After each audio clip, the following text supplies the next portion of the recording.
21 నుండి నేను కొన్ని వచనాలు చదువుతాను. ఆ తర్వాత వాక్యాన్ని మీరు చదువుదురు కానీ. ఆయన, నేను వెళ్ళిపోవచ్చున్నాను, మీరు నన్ను వెదకుదురు కానీ మీ పాపములోనే ఉండి మీరు చనిపోదురు. నేను వెళ్ళు చోటుకి మీరు రాలేరని వారితో చెప్పాను. అందుకు యూదులు, నేను వెళ్ళి చోటుకి మీరు రాలేరని ఈయన చెప్పుచున్నాడే, తను తానే చంపుకొనునా అని చెప్పుకొనుచుండిరి. అప్పుడు ఆయన, మీరు క్రింది వారు, నేను పైనుండి వాడను. మీరు ఈ లోక సంబంధులు, నేను ఈ లోక సంబంధుడను కాను. కాగా మీ పాపములలోనే ఉండి మీరు చనిపోవుదురని మీతో చెప్పితిని. నేను ఆయననని మీరు విశ్వసించిన ఎడల, మీరు మీ పాపములోనే విశ్వసించని ఎడల మీరు మీ పాపములో నుండి చనిపోదురని వారితో చెప్పాను. కాబట్టి వారు, నీవెవరు అని ఆయనను అడుగగా, యేసు వారితో, నేను మొదటి నుండి నేను మీతో ఎవడనని చెప్పుచుంటినో వాడనే. మిమ్మల్ని గూర్చి చెప్పుటకును తీర్పు తీర్చుటకును చాలా సంగతులు నాకు కలవు, కానీ నన్ను పంపినవాడు సత్యవంతుడు. నేను ఆయన యొద్ద వినిన సంగతులే లోకమునకు బోధించుచున్నానని చెప్పాను. తండ్రిని గూర్చి తమతో ఆయన చెప్పినని వారు గ్రహింపకపోయారు. కావున యేసు, మీరు మనిషి కుమారుని పైకెత్తినప్పుడు నేనే ఆయననియు, నా అంతటా నేనే ఏమీ చేయక తండ్రి నాకు నేర్పినట్లు ఈ సంగతులు మాట్లాడుచున్నాననియు మీరు గ్రహించెదరు. నన్ను పంపినవాడు నాకు తోడయ్యున్నాడు. ఆయనకి ఇష్టమైన కార్యము నేను ఎల్లప్పుడూ చేయుదును గనుక ఆయన నన్ను ఒంటరిగా విడిచిపెట్టలేదని చెప్పాను.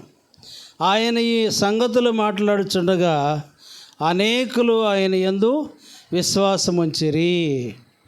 ప్రభువారు ఇలాగా మాట్లాడుతూ ఉంటే, ఏమండి, మీరు, నేను వెళ్ళిపోతున్నాను, మీరు నన్ను వెతుకుతారు కానీ మీరు మీ పాపంలోనే ఉండి చనిపోతారు. మీరు పరలోకానికి రావాలనుకుంటారు కానీ మీరు రాలేరు అని చెప్పారు. ఏమండి, ఎందుకంటే మీరు మీ పాపంలోనే ఉండి చనిపోతారని మళ్ళీ ప్రభు చెప్పారు. కాబట్టి ప్రభు అంటూ ఉన్నారు, నన్ను పంపినవాడు నాకు తోడై ఉన్నాడు. ఆయనకిష్టమైన కార్యం నేను ఎల్లప్పుడూ చేయుదును గనుక ఆయన నన్ను ఒంటరిగా విడిచిపెట్టలేదని చెప్పాను. ఆయన ఈ మాటలు, ఈ సంగతులు మాట్లాడుచుండగా అనేకులు ఆయన యందు విశ్వాసం ఉంచిరి.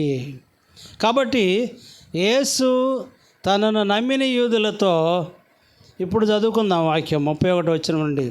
కాబట్టి యేసు తనను నమ్మిన యూదులతో, మీరు నా వాక్యమందు నిలిచిన వారైతే నిజముగా నాకు శిష్యులయ్యుండి సత్యమును గ్రహించెదరు.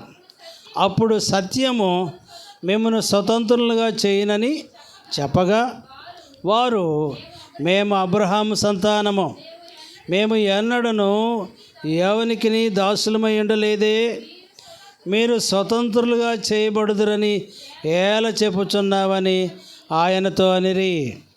అందుకు యేసు, పాపము చేయు ప్రతివాడును పాపమునకు దాసుడని మీతో నిశ్చయముగా చెప్పుచున్నాను.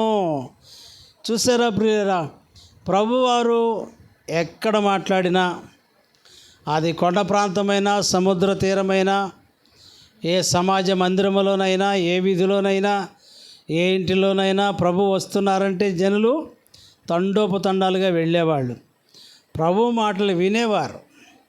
చాలామంది ప్రభు మాటలు విని మేలు పొందారు, విడుదల పొందారు. వారి వారి బలహీనతల నుంచి విడుదల పొందారు. వారి వారి అవసరతలు, అక్కర్లు ఇవన్నీ కూడా భౌతికంగా, మానసికంగా, ఆధ్యాత్మికంగా అనేకులు మేలు పొందారు. అర్థమైందండి? ఆయన మాటలు ఎలా ఉండేవి అంటే, ఆయన మాటలు దయగల మాటలుగా ఉండేవి. ఆయన కేకలు వేయడు, ఆయన బిగ్గరగా అరవడు అని చెప్పి వాక్యంలో ఉంది. కాబట్టి ఆయన మాటలు వినేటువంటి వారిలో విశ్వాసం కలిగేది, నమ్మకం కలిగేది. కాబట్టి ఆయనను నమ్మినటువంటి వారు కొందరు, చాలామంది ఆనాటి యూదులు ప్రభువునందు విశ్వాసం ఉంచి ప్రభు ఎక్కడికి వెళితే అక్కడికి వెళ్ళి ఆయన వాక్యాన్ని వినేవారు. రాజ్య సంబంధమైనటువంటి సువార్తను ఏమంటే వారు వినేవారు. ఆ వినేవారు కానీ వాక్యాన్ని వినిన ప్రకారంగా వారి జీవితాలను మార్చుకునేవారు అతి కొద్దిమంది ఉండేవారు. వారు ధర్మశాస్త్రం అనేదే చెప్పేవారు తప్ప ప్రభు మాటలు లెక్కబెట్టేవారు లెక్కలో తీసుకునేవారు కాదు. మోషే ధర్మశాస్త్రం అని పట్టుకునేవారు, విశ్రాంతి దినమని పట్టుకునేవారు, ఆచారాలు వెంబడించేవారు, ఆచారాలు చేసేవారే తప్ప ఏమండి ప్రభు చెప్పేటువంటి మాటలు చాలామందిలో అవి కార్యాలు జరగలేదు, నమ్మలేదు చాలామంది. అయితే కొందరు నమ్మారు. నమ్మిన వారితో కూడా ప్రభు ఏమన్నారు, తనను నమ్మిన యూదులతో మీరు నా వాక్యమందు నిలిచిన వారైతే, ఏమండి మీరు నా వాక్యమందు నిలిచిన వారైతే నిజముగా నాకు శిష్యులయ్యుండి సత్యాన్ని తెలుసుకుంటారు, అప్పుడు సత్యము మిమ్ములను స్వతంత్రులుగా చేస్తుంది. మనం వాక్యం వింటూ ఉన్నప్పుడు వాక్యంలో ఉన్న సత్యం ఏంటో మనం తెలుసుకోవాలి, వాక్యంలో ఉన్న సారం ఏంటో తెలుసుకోవాలి. ఏం చెబుతూ ఉంది మనకు వాక్యం, ఎలా జీవించమంటూ ఉన్నది, ఎలా జీవించవద్దు అంటూ ఉన్నది, ఏమి చేయమంటూ ఉంది, ఏమి చేయొద్దు అంటూ ఉంది. ఇవి మనం ప్రభువారు మాట్లాడుతూ ఉన్నప్పుడు, వాక్యం మాట్లాడుతూ ఉన్నప్పుడు మనం ఏం చేయాలంటే చెవులన్నీ కూడా దేని మీద ఉంచాలి, వాక్యం పైన. మనసంతా వాక్యం పైన, మన ధ్యాస అంతా వాక్యం పైన ఉంచాలి. అందుకనే ప్రభు చాలామార్లు ఏం చెప్పారంటే ఆత్మ చెప్పుచున్న మాట చెవి గలవాడు వినుగాక. చెవులు గలవాళ్ళే వింటారు. విని ఈ చెవి ద్వారా వాక్యం ఎక్కడికి వెళుతుంది, హృదయంలోనికి వెళుతుంది. అప్పుడు విశ్వాసం అనేది మనలోనికి ఉదయిస్తుంది. కాబట్టి ఆ నమ్మినటువంటి వారిలో కూడా సరైన విశ్వాసం లేదని ప్రభు మాట్లాడుతూ మీరు నా వాక్యమందు నిలిచిన వారైతే నిజముగా నాకు శిష్యులై ఉంటారు, శిష్యులయ్యుండి సత్యాన్ని గ్రహిస్తారు, సత్యం తెలుసుకుంటారు. ఈనాడు చాలామంది సత్యం తెలుసుకోవట్లేదు.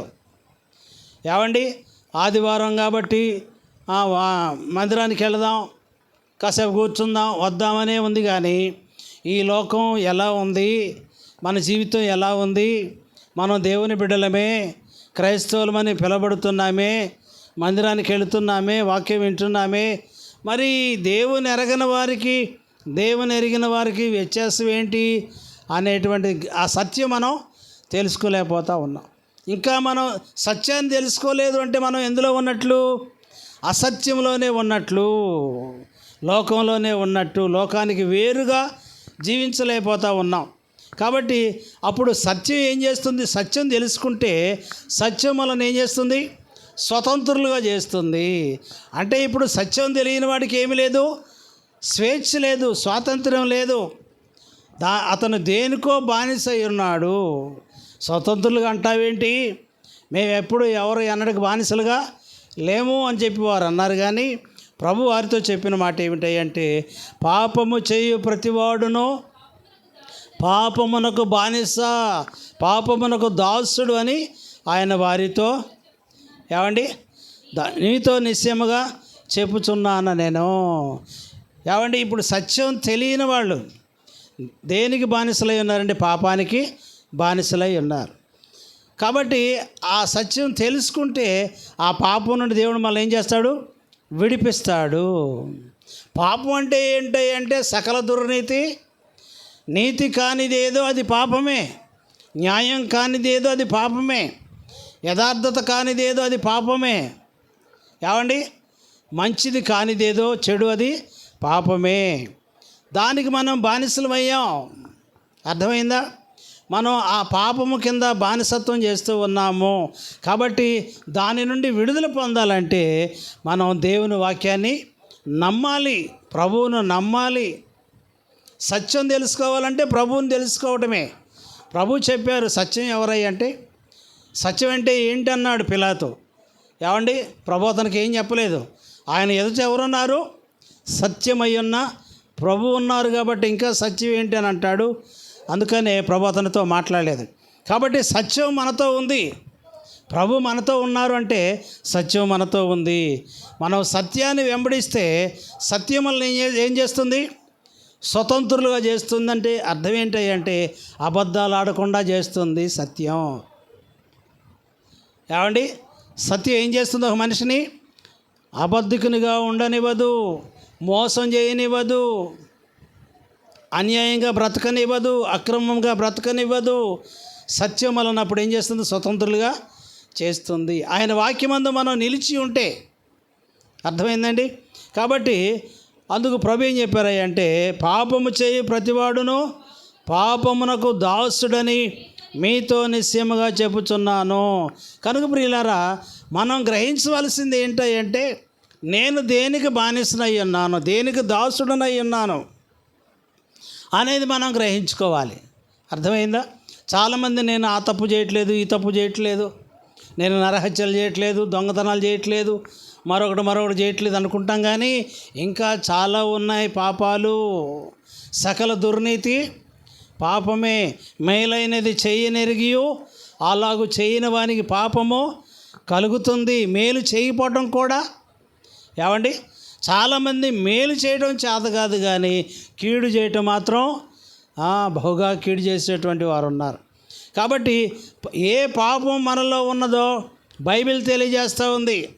మీరు మార్కు సువార్త 7వ అధ్యాయం 21వ వచనం చదివితే అందులో ఉన్నటువంటి మనిషిలో ఎన్ని పాపాలు ఉన్నాయో ఒక్కొక్క మనిషిలో వాక్యం తెలియజేస్తూ ఉంది. లోపల నుండి అనగా మనిషిని హృదయంలో నుండి చెడు దురాలోచనలను, ఏమండి చూడండి, పాపాలు ఏమేమి పాపాలు ఉంటాయంటే దురాలోచనలు, జారత్వములు, దొంగతనములు, నరహత్యలు, వ్యభిచారములు, లోభములు, చెడుతనములు, ఏమండి కృత్రిమమును, కామవికారమును, మత్సరమును, దేవదూషణియు, అహంభావమును, అవివేకమును వచ్చును. ఈ చెడ్డవన్నీయు లోపల నుండియే బయలు వెళ్ళి మనిషిని అపవిత్రపరచునని ఆయన. మనిషిని అపవిత్రం పరిచేదేంటి? పాపం. ఏమండి, ఒక మనిషిని అపవిత్రపరిచేదేంటి? పాపం. అది ఎక్కడుంది?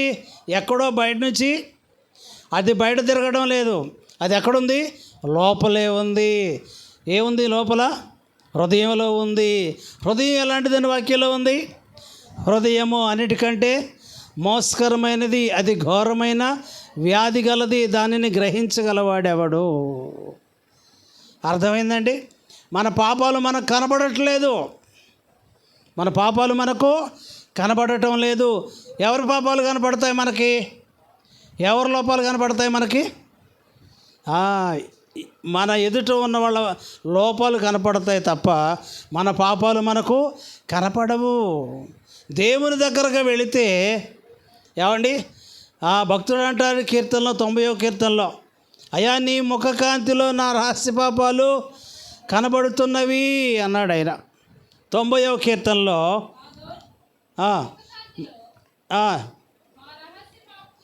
నీ ముఖకాంతిలో మా రహస్య పాపములు కనబడుచున్నవి.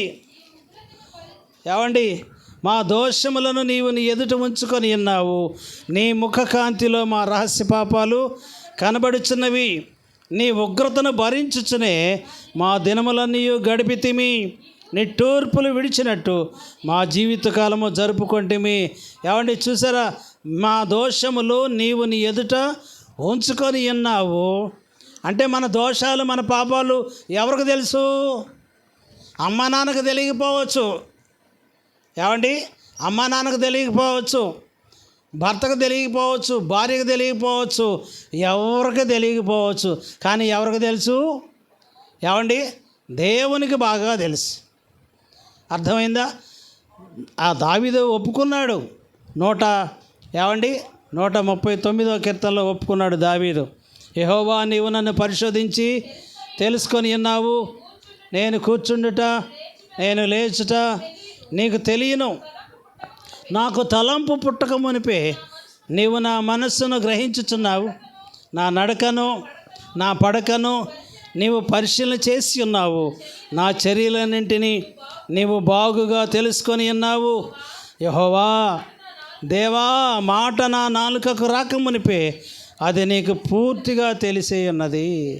చూసారా ప్రియులారా, మన ప్రతి కదలికలో ఏముంది అంటే, మారు మనసు పొందకపోతే, రక్షణ పొందకపోతే, దేవుని సన్నిధి లేకపోతే, దేవుని వాక్యం మన జీవితంలో లేకపోతే, మన ప్రతి కదలికలో కూడా ఏముంటుంది? పాపం ఉంటుంది. మనం కూర్చుండే విషయంలో, మనం లేచే విషయంలో, మనం నడిచే విషయంలో, మనం పరుండే విషయంలో, ఏమండి, ప్రతి విషయంలో కూడా పాపమే. ఎందుకంటే మానవుల్లో ఏముంది? పాపము దాగి ఉంది, జీర్ణించుకుపోయింది. మన రక్తంలో పాపము జీర్ణించుకుపోయింది, అది ఏలుతుంది మనను. ఎందుకనే అంటే మనము పాపములో పుట్టిన వారము, పాపములోనే పెరుగుతున్న వారము, పాపములోనే చనిపోయేవారం. పాపములో పుట్టిన, పాపములో పెరిగిన పాపిగా చనిపోవటం దేవునికి ఇష్టం లేకనే పాపులను ఆయన పరిశుద్ధులుగా చేయడానికి ఈ లోకానికి వచ్చారు. నేను పాపులను పిలవచ్చి తిని కానీ నీతిమంతులను పిలవరాలేదు. రోగులకే వైద్యుడు కానీ ఆరోగ్యం గల వారికి వైద్యుడు అక్కర్లేదని ప్రభు ఎందుకన్నారు? మనల్ని బాగు చేయాలి, మనల్ని విడిపించాలి, విమోచించాలి, రక్షించాలి.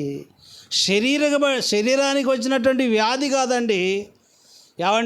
ఒక రోగిగా చనిపోయినా పర్వాలేదు, కానీ ఒక పాపిగా చనిపోతే చాలా కష్టం.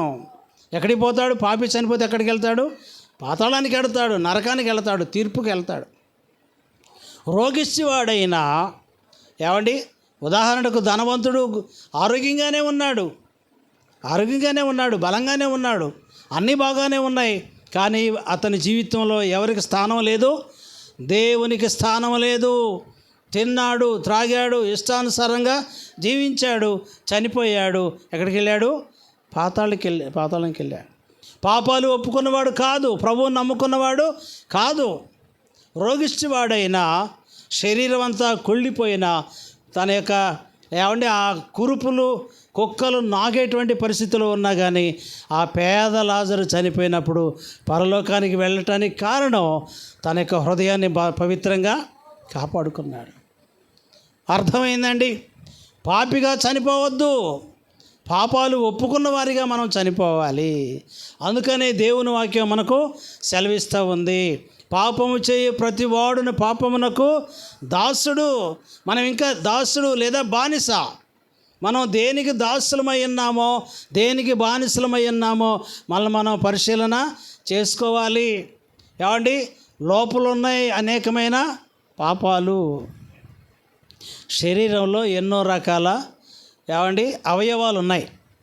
గుండె ఉంది, లివర్ ఉంది, కిడ్నీలు ఉన్నాయి, చాలా ఉన్నాయి లోపల. వెలుపల కాళ్ళు, చేతులు, ముఖం, ముక్కు, నోరు, నాలుక, పెదాలు, చెవులు, తల వెంట్రుకలు, ఇవన్నీ ఉన్నాయి. ఒక్కొక్క దానికి ఒక్కొక్క జబ్బు వస్తుంది. అర్థమైందా మీకు? ఒకటే జబ్బు రాట్లా శరీరానికి. ఒకటే జబ్బు వస్తుందా? ఒకటే జబ్బు రాట్లా. లోపల ఉన్న అవయవానికి ఒక జబ్బు ఉంటా ఉన్నది. అందుకని పెద్దవాళ్ళు అప్పుడప్పుడు ఏమంటారంటే, పుట్టాడు రోగాలు ఉన్నాయి ఈమె దగ్గర, ఇతని దగ్గర. ఎన్ని రోగాలు ఉంటాయంట? పుట్టాడు రోగాలు. ఈ రోగాలు ఎలా పోతాయి? ఎవరు మానుపుతారు ఈ రోగాలను? దేవుని దగ్గరకు వెళితే ఈ రోగం ఎందుకు వచ్చిందో చెబుతాడు ఆయన. ఆ రోగానికి ఏం చేస్తాడు? మందిస్తాడు ఆయన. యేసుక్రీస్తు రక్తము మనను పవిత్రులుగా చేస్తుంది. ఆయన పలుకులో పవిత్రత ఉంది. ఆయన పలుకులో స్వస్థత ఉంది. ఆయన మాటలాడితే ఒక పాపి నీతిమంతుడు కాగలడు. ఆయన చెబితే, ఆయన ఆజ్ఞ ఇస్తే ఒక పాపి పవిత్రుడు కాగలడు, ఒక వ్యాధిగ్రస్తుడు కూడా ఆరోగ్యవంతుడు కాగలడు. అయితే మనం ప్రభు దగ్గరకు రావాలి, ఆయనను నమ్మాలి, విశ్వసించాలి. అలాగ వస్తున్నామా? ఏ నమ్మకంతో వస్తున్నాం ప్రభు దగ్గరికి? ఏ ఆశతో వస్తున్నాం మనం ప్రభు దగ్గరికి? ఏ ఆశతో దేవుని సన్నిధికి వచ్చి వాక్యం వింటున్నాం? ఈ దినాలు అర్థం కావట్లేదు చాలామందికి. ఎందుకు వెళుతున్నారో తెలియదు మందిరానికి, ఎందుకు వాక్యం వింటున్నారో తెలియదు. కనుకనే వారికి ప్రార్థన లేదు. ప్రార్థన చేయరు, వారి ఉన్న స్థితిని బట్టి ప్రార్థన చేయరు. అలాగే ఏమైపోతారు, ఏండ్ల కొలది మందిరానికి వెళ్ళిన వాక్యం విన్నా అలాగే ఎలా వచ్చారో అలాగే ఉంటారు, అలాగే సమాధికి వెళ్ళిపోతారు. అది దేవుని చిత్తము కాదండి, దేవుని చిత్తము కాదండి. అందుకనే ప్రభు ఏమన్నారంటే లోపల నుండి అనగా మనిషిని హృదయంలో నుండి దురాలోచన అనేది భయంకరమైన పాపము. అర్థమైందా? దురాలోచనతో ఏమండి యోసేపు అన్నలు యోసేపుని ఏం చేయాలనుకున్నారు? చంపాలనుకున్నారు. అన్నలే, తోడబుట్టిన వారే, ఒక తల్లి ఒక తండ్రి బిడ్డలే. ఎవరి మీద దురాలోచన కలిగింది వాళ్ళకి? వారి తమ్ముడి పైనే దురాలోచన కలిగి ఆ తమ్ముడినే చంపాలనుకున్నారని వాక్యం సెలవిస్తూ ఉంది. కాబట్టి చాలా జాగ్రత్తగా ఉండాలి. ప్రభా, ఈ నాలో ఏ దురాలోచన లేకుండా చేయి ప్రభువా, నా ఆలోచనలో నాకు జయము ఇమ్ము నాయనా అని చెప్పి మనం ప్రార్థన చేసేవారిగా ఉండాలి. అర్థమైందండి? చూడండి, వాక్యంలో ఉందా మాట. ఏమండి, దురాలోచనల గురించి వాక్యంలో ఏముంది అంటే ఆదికాండంలో అదే నేను చెప్పినటువంటి మాట 37:18 ఉంది. యోసేపు పైన తన అన్నలే దురాలోచన చేశారేమని? యోసేపుని చంపాలని. ఆదిలోనే దురాలోచన కలిగినటువంటి అన్న అయినటువంటి కయ్యూను సొంత తమ్ముడు ఏం చేశాడు? చంపేశాడు. ప్రారంభము నుండి కూడా మనిషి యొక్క నరుల యొక్క హృదయము చెడుతనముతో నిండి ఉంటుందని వాక్యంలో ఉంది. నరుల యొక్క చెడుతనము భూమి మీద గొప్పదని కూడా వాక్యంలో ప్రభు మొట్టమొదటే ఆదికాండములోనే వారి జీవితకాలం అంతయు ఎలా ఉంటుందట? వెరితనం ఉంటుందని ప్రసంగంలో రాసింది. కాబట్టి మనలో ఏ ఆలోచన ఉంది? ఒక మంచి ఆలోచన ఉందా? ఏ కుటుంబం పట్లైనా, ఏ బిడ్డ పట్లైనా మంచి ఆలోచన కలిగి ఉన్నామా? మనం మందిరానికి వచ్చేవాళ్ళం కదా, అయ్యో ఇటు ఆలోచన నాకు రానియొద్దు ప్రభువా, ఈ దురాలోచన ఎంత ప్రమాదకరమైంది అని ఎప్పుడైనా ప్రార్థన చేశావా? కీర్తనలు 37:12 చూడండి, త్వరగా వెళ్ళిపోదాం. కీర్తనలు 37:12 ఏమని ఉన్నది అంటే, భక్తిహీనులు నీతిమంతుల మీద దురాలోచన చేయుదురు. ఏమండి, వారిని చూసి పండ్లు కొరుకుదురు. భక్తిహీనులు నీతిమంతుల మీద దురాలోచన చేస్తారు, వారిని చూసి పండ్లు కొరుకుతారట. వాడికి భక్తి చేయటం అర్థం కాదు, భక్తి చేయటం రాదు. కానీ భక్తి పరుల మీద ఏం చేస్తాడు? మందిరానికి వెళ్ళడం చేత కాదు, మంచిగా జీవించడం చేత కాదు, ఇష్టానుసారంగా జీవిస్తాడు. పైగా వాళ్ళని చూసి ఏం చేస్తాడట? పండ్లు కొరుకుతాడట. దేవుడు ఊరుకుంటాడా? దేవుని బిడ్డల జోలికి వస్తే దేవుడు ఊరుకుంటాడా? ఊరుకోడు. కాబట్టి ఏమంటే వారికి తెలియట్లేదు, అయ్యో వారి వలె నేను కూడా మందిరానికి వెళ్ళి వాక్యం విని నా బ్రతుకు మార్చుకుంటే, నా జీవితం మార్చుకుంటే నా కుటుంబం బాగుపడుతుంది అని సత్యం వారికి తెలియక ఏమండి వారిపైన పండ్లు కొరుకుతారట. చూడండి, యాకోబు పత్రికలో కూడా 2వ అధ్యాయము, యాకోబు పత్రిక 2వ అధ్యాయము 4వ వచనములో ఏమనున్నది అంటే,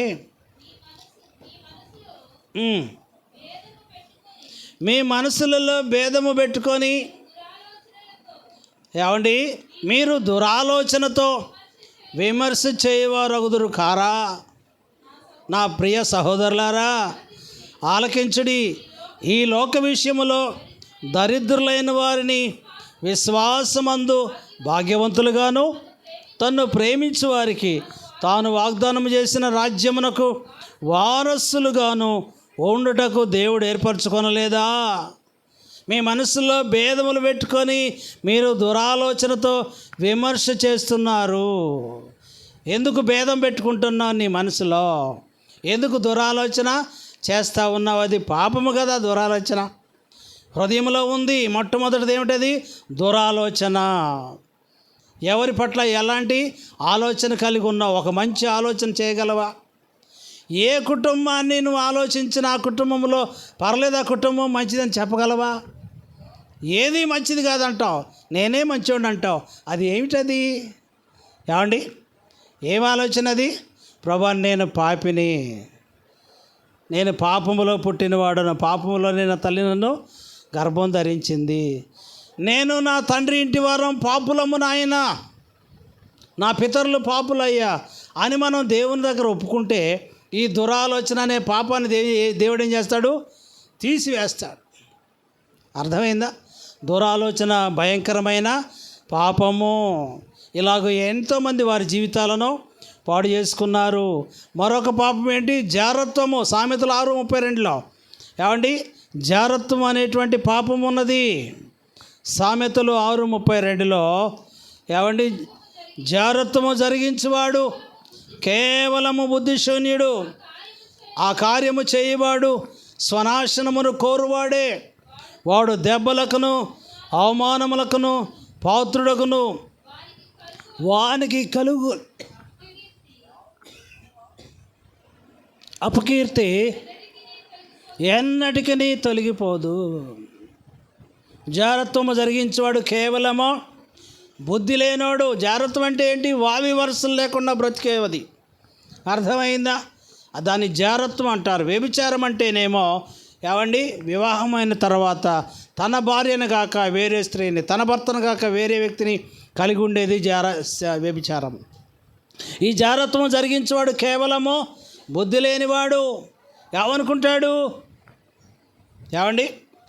ఆ కార్యము చేయవాడు తన స్వనాశనమును కోరువాడే. పై వచనాల్లో ఉంది 27లో, ఒకడు తన వడిలో అగ్ని నుంచుకొని ఎడల వాని పాదములు వాని వస్త్రములు కాలకుండునా, ఒకడు నిప్పుల మీద నడిచిన ఎడల వాని పాదములు కమలకుండునా, తన పొరుగు వాని భార్యను కూడివాడు ఆ ప్రకారమే నాశనమైపోతాడు. ఆమెను ముట్టువాడు శిక్ష తప్పించుకోరడు. వ్యభిచారము, జారత్వము ఈ రెండు భయంకరమైన పాపాలు.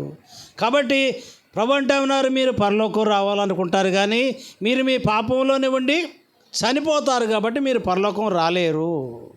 కాబట్టి పాపం చేసే ప్రతివాడు, పాపంలో బ్రతికే ప్రతివాడు పాపానికి ఎలా ఉంటాడు?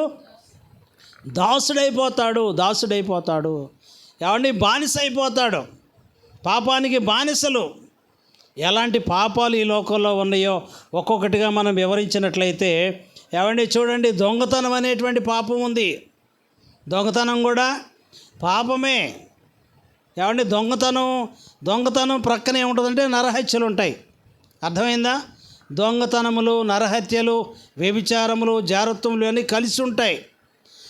వ్యభిచారం ఎక్కడ జరుగుద్దో, జారత్వం ఎక్కడ జరుగుద్దో దానితో పాటుగా నరహత్యలు కూడా జరుగుతూ ఉన్నాయి ఈ లోకంలో. నేడు లోకం ఎంత భయానకంగా ఉంది అంటే రోజు మనం వార్తలు వింటూ ఉన్నాం. వారిని చంపేశారు, వీరిని చంపేశారు, అలాగా మనం వార్తలు వింటూ ఉన్నాం. దాని వెనకేముంది అంటే పాపము దాగి ఉంది. లోకం ఇంత భయానకంగా ఉంది కాబట్టి ఈ లోకం నుండి మనం విడుదల పొందాలి.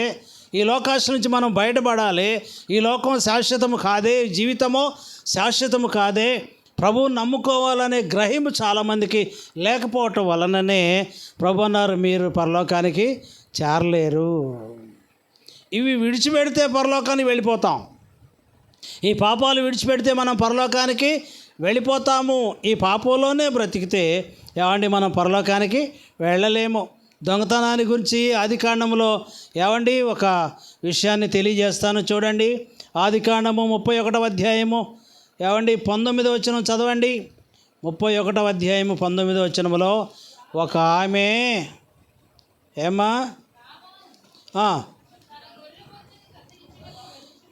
లాబాను ఏమండి అనేటువంటి వ్యక్తి ఉన్నాడు.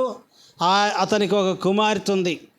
ఆ తండ్రి కుమార్తెల విషయమై ఇక్కడ ఏం చెప్తుంది అంటే బైబిలు, లాబాను తన గొర్రెల బొచ్చు కత్తిరించుటకు వెళుచుండగా రాహేలు తన తండ్రి ఇంటనున్న గృహదేవతలను దొంగిలించెను. రాహేలు అంటే ఎవరయ్య అంటే యాకోబు యొక్క భార్య. యాకోబు అన్నాడు, ఇక మన ఇంటికి పోదాం, బయలుదేరండి, మళ్ళీ మీ నాన్న వస్తే ఆ గొర్రెబొచ్చు కత్తిరించుకోవడానికి వెళ్ళాడు, ఇప్పుడు రాడు, ఆయన వచ్చేలోగా నన్నేం పంపించట్లేదు, నాకు జీతం ఇవ్వట్లేదు, నా జీతం మారుస్తున్నాడు, ఇంకెంతకాలం చాకరీ చేసేది, ఇంకా నా వల్ల కాదు, ముసలోని అయిపోతున్నా నేను, పోదాం పోదాన్ని బయలుదేరని 2 భార్యలు 2 దాసీలు 11 మంది పిల్లలు అందరిని వెంటేసుకొని బయలుదేరి ఇల్లు విడిచి బయలుదేరి వస్తూ ఉన్నప్పుడు రాహేలు ఏం చేసింది అంటే తన తండ్రి యొక్క గృహదేవతలను దొంగతనం చేసింది. ఏం దొంగతనం చేయాలా? ఒకవేళ చేసినా కానీ ఏ తినే వస్తువో, ఏ బంగారమో, ఇంకేదన్నా దొంగతనం చేయాలి. కానీ వేటిని దొంగిలించింది? రాహేలు దొంగిలించింది వేటిని? గృహదేవతలను. కాబట్టి రాహేలు త్వరలోనే ఏమైపోయింది? చనిపోవాల్సి వచ్చింది. ఆ గృహదేవతలను దొంగిలించింది. న్యాయమైంది. ఈనాడు చాలామంది పిల్లలు ఏం చేస్తారు? మా అమ్మ మా నాన్నకి చెప్పేది ఏంటని మన ఇంటిలోయే వచ్చినప్పుడల్లా ఏం చేస్తారు? చెప్పా పెట్టకుండా వెళ్ళిపోతారు. అది కూడా దొంగతనమే. నా భర్తకు చెప్పేది ఏంటిలే అని చెప్పి భార్య లేని వారు ఏం చేస్తారు? రాహేలు వలే. మరి ఏం దొంగిలిస్తారో నాకైతే తెలియదు. కానీ రేపు దేవునికి లెక్క ఎవరైనా చెప్పాల్సిందే. దొంగతనమే. కాబట్టి ఈ దొంగతనాన్ని మనం ఇంట ఉంచుకోవడానికి వీల్లేదు. యెహోషువ గ్రంథంలో కూడా చూడండి 7వ అధ్యాయం 14వ వచనంలో ఏమనున్నది అంటే యెహోషువ గ్రంథము 7వ అధ్యాయము 11వ వచనంలో ఇలాగ వ్రాస్తుంది. ప్రభు చెప్తా ఉన్నాడు. 10వ వచనంలో యెహోషువతో ఇట్లా నేను లేము, నీవేళ ఇక్కడ ముఖము నేల మోపుకొందువు, ఇశ్రాయేలీలు పాపము చేసి ఉన్నారు, నేను వారితో చేసిన నిబంధనను వారు మీరి ఉన్నారు. శపితమైన దాన్ని కొంత తీసుకొని దొంగిలి బొంకి తమ సామానులో దాన్ని ఉంచుకొని ఉన్నారు. కాబట్టి ఇశ్రాయేలీలు శాపగ్రస్తులై తమ శత్రువుల ఎదుట నిలవలేక తమ శత్రువుల ఎదుట వెనుకకు తిరిగిరి. శాపగ్రస్తులైన వారు మీ మధ్య నుండకుండా మీరు వారిని నిర్మూలన చేసితేనే తప్ప నేను మీకు తోడై ఉండను. ఇజ్రాయేల్ సమాజమే లక్షల మంది ఉన్నారు. ఆ ఎరుకో మీదకి వెళ్ళినప్పుడు ఎరుకో శాపగ్రస్తమైంది. దానిలో దేన్ని మీరు ముట్టుకోవద్దంటే ఎవరు ముట్టుకోలేదండి. కానీ ఒకతను మాత్రం ఏం చేశాడు? వెండి బంగారం షీనారు వస్త్రాన్ని కొంచెమే తులములే, అవి పెద్ద పెద్ద టన్నులు కాదు, అవి తెచ్చి ఏం చేశాడు? తన డేరాల్లో దాచిపెట్టుకున్నాడు. దాని వలన ఎంతో నష్టం జరిగింది. 36 మంది మనుషులు 36 మనుషులు చనిపోయారు. ఇది ఎందుకు జరిగింది ప్రభా? ఏ దేశం మీదకి వెళ్ళినా మాకు జయం ఇచ్చావు. ఈ చిన్నది ఇది హాయి అనేటువంటి పట్టణం, దీని మీదకి వెళితే మాకు ఎందుకు అపజయం వచ్చిందంటే శపితమైనది మీలో ఒకటి ఉంది. శపితమైన దాన్ని మీలో ఒకడు దొంగిలించాడు. కాబట్టి వాడి వల్ల ఈ నష్టం వచ్చింది. మన కుటుంబాలను కూడా మనం ఏదైనా దొంగిలించి ఏ ఇంట్లోనైనా ఎక్కడికైనా వెళ్ళినప్పుడు ఏదైనా దొంగిలించి తీసుకొచ్చుకొని మన ఇంట్లో పెట్టుకున్నాం అనుకోండి, అది దానివల్ల ఏమవుద్ది? మనకి శాపం వస్తుంది. 1000 రూపాయలు దొంగతనం చేస్తే 10,000 పోతాయేమో జాగ్రత్త. 100 రూపాయలు దొంగతనం చేస్తే 1000 రూపాయలు పోతాయేమో జాగ్రత్త. అర్థమైందా? ఏం జరిగిందయ్యా అంటే ఇతను ఇలాగా ఆ కొంచెం బంగారం, ఆ కొంచెం వెండి, ఒక శ్రీనారు పై వస్త్రము, ఒక కండువా తెచ్చుకున్నందుకు ఆకాను భార్య బిడ్డలను అందరూ ఏం చేశారు? తీసుకుని వెళ్ళి ఆకోరు లోయలో రాళ్లతో కొట్టి చంపేశారు. ఎందుకని? అది అది ఆ సొత్తు పెద్ద సొత్తు ఏమి కాదు. ఏందయ్య అంటే దేవుని మాట వారు ధిక్కరించారు, లెక్క వేసుకోలేదు, దేవుని నిబంధనను మీరారు, దేవుని కట్టడ మీరారు, చెయ్యొద్దు అని పనిచేశారు. కాబట్టి అంత శిక్ష వచ్చింది. కాబట్టి దేవుని బిడ్డలుగా మనం ఏదైనా ఎవరిదైనా మనం దోచుకుంటే, దొంగిలిస్తే, ఆశిస్తే, ఆజ్ఞలో ఒక ఆజ్ఞ ఉంది, నీ పొరుగు వానిదొక దేనిని ఆశించొద్దు. చూశాడు, ఆశించాడు, దొంగిలించి తెచ్చుకొని తన గుడారంలో దాచిపెట్టుకున్నాడు. ఎంత నష్టపోయాడు. కాబట్టి దొంగతనం చాలా ప్రమాదము. అర్థమైందండి? మలాకీలో కూడా ప్రభు అంటా ఉన్నాడు 3:8 మలాకీ గ్రంథము 3వ అధ్యాయము 8వ వచనములు అంటా ఉన్నాడు. ప్రభు ఏమని మాట్లాడుతూ ఉన్నారంటే, మానవుడు దేవుని యొద్ద దొంగిలినా అయితే మీరు నా యొద్ద దొంగిలితిరి. దేని విషయంలో మేము మీ యొద్ద దొంగిలితమని మీరు అందరూ 10వ భాగమును ప్రతిష్టార్పణలను ఇయక దొంగిలితిరి. ఈ జనులందరూ నా యొద్ద దొంగిలించనై ఉన్నారు, వీరు శాపగ్రస్తులై ఉన్నారు. ఏమండి, దశంభాగం తీద్దామంటే డబ్బులు మిగలట్లా. దశంభాగం తీసిన తర్వాతనే ఏం చేయాలి? మిగతావి వాడుకోవాలి. 1000 రూపాయలు వచ్చాయి, నీకు 100 రూపాయలు తీసి పక్కన పెట్టి 900 వాడుకో. అది 1000 రూపాయలు వాడుకొని దశంభాగం తీద్దామంటే అసలు ఎంత ప్రయత్నం చేసినా డబ్బులు మిగలట్లా. అంటే మనం ఎవరమే? దొంగలం అన్నమాట. సామర్థ్యం ఇచ్చింది ఆయన, ఆరోగ్యం ఇచ్చాడు, శక్తిని ఇచ్చాడు, సామర్థ్యం ఇచ్చాడు సంపాదించుకోవటానికి. మరి ఇంత ఇచ్చిన దేవునికి ఇవ్వకుండా ఏమండి అలాగే ఆ దొంగతనం చేస్తూ వస్తే ఒకరోజు హాస్పిటల్కి పోవాల్సి వచ్చింది. అప్పుడు హాస్పిటల్ ఎంత అయింది? 50,000, 60,000, 70,000. వాస్తవం ఇది, అర్థమైందా? వాస్తవం. చాలామంది ఏమండి, ఎవరో చెప్పారు, చైతన్య అనుకుంటాను, వాళ్ళ ఊర్లో విజయవాడలో ఒక ఆవిడ వడ్డీలు వడ్డీలు వడ్డీలు వడ్డీలు వడ్డీల మీద వడ్డీలు వడ్డీల మీద వడ్డీలు. భర్త చనిపోయాడంట, బిడ్డ 2 కుమారులు చనిపోయారంట, వివాహాలు కాకుండానే. శాపం. అర్థమైందా? కాబట్టి ఇక్కడ ప్రభు అంటా ఉన్నాడు, మీరు మానవుడు దేవుని యొద్ద దొంగిలినా అయితే మీరు నా యొద్ద దొంగిలితిరి. దేని విషయంలో మేము నీ యొద్ద దొంగిలితమని మీరు అందరూ 10వ భాగము ఏమండి నాకు ఇవ్వకుండా మీరు దొంగిలిస్తున్నారు. ఈ జనులందరూ నా యొద్ద దొంగిలించనే ఉన్నారు, కాబట్టి మీరు శాపగ్రస్తులై ఉన్నారు. ఎందుకు 10వ భాగం ఇవ్వాలి అంటే ఇక్కడ వాక్యం సెలవిస్తూ ఉంది, 10వ వచనము, నా మందిరములో ఆహారం ఉండునట్లు 10వ భాగం అంతయు మీరు నా మందిరపు నిధిలోనికి తీసుకొని రండి. దీని చేసి మీరు నన్ను శోధించిన ఎడల నేను ఆకాశపు వాకిండ్లను విప్పి పట్టజాలనంత విస్తారముగా దీవెనలు కుమ్మరించుతునని సైన్యములకు అధిపతియకు యెహోవా సెలవిచ్చుచున్నాడు. కాబట్టి ప్రియులారా, దొంగతనం అనే పాపాన్ని ఏం చేయాలి? రూపుమాపాలి. ఆ దొంగ బుద్ధి లేకుండా చేసుకోవాలి. ఒక్కోసారి భలే విచిత్రంగా ఉంటుందండి దొంగల గురించి. వాళ్ళు పట్టుబడ్డప్పుడు వాళ్ళ దగ్గర 1/2 కేజీ బంగారం ఉంటుంది, 2-3 లక్షల డబ్బులు కూడా ఉంటాయి. అయినా కానీ ఏం చేయరు? వీళ్ళు పట్టుబడ్డారు. ఇప్పుడు ఆ సొత్తు అంతా ఏమైంది?